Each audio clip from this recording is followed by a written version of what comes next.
Miss Shetty mister Polishetty cinema వచ్చి 2 సంవత్సరాలు అవుతోంది. ఆ సినిమా సూపర్ హిట్ అయినా కూడా ఆచితూచి సినిమాలు చేస్తుంది అనుష్క. గ్యాప్ ఇచ్చి మరోసారి లేడీ ఓరియంటెడ్ సినిమాలో నటిస్తుంది స్వీటీ. గతంలో తనకు వేదం వంటి హిట్ ఇచ్చిన క్రిష్ దర్శకత్వంలో లేటెస్ట్ గా ఘాటి సినిమా చేస్తుంది అనుష్క.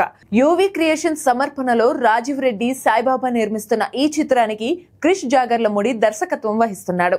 ఇప్పటికే ఈ సినిమా నుండి రిలీజ్ అయిన గ్లిమ్స్ విశేషంగా ఆకట్టుకుంది.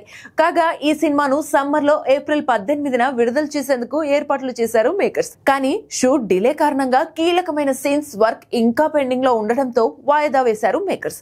ఇక ఇప్పుడు షూటింగ్ ఫినిష్ చేసుకున్న ఘాటి రిలీజ్ డేట్ ఫిక్స్ చేసుకుంది. అనేక వాయిదాలు తర్జన భర్జనలు అనంతరం ఘాటిని సెప్టెంబర్ 5న వరల్డ్ వైడ్ గా థియేటర్స్ లో రిలీజ్ చేసేందుకు ఫిక్స్ చేశారు మేకర్స్. ఈ నేపథ్యంలో ప్రమోషన్స్ ను మొదలు పెట్టేందుకు ఏర్పాట్లు చేస్తున్నారు. అందులో భాగంగానే ఘాటి ట్రైలర్ ను ఈ బుధవారం రిలీజ్ చేయనున్నారు. ట్రైలర్ తో పాటు రిలీజ్ డేట్ ను ప్రకటించబోతున్నారు మేకర్స్. ప్రస్తుతం post production works jet speed లో జరుగుతున్నాయి. వేదం తర్వాత క్రిష్ డైరెక్షన్ లో చేస్తున్న అనుష్క మరోసారి అరుంధతి భాగమతి రేంజ్ హిట్ కొడుతుందని యూనిట్ భావిస్తోంది.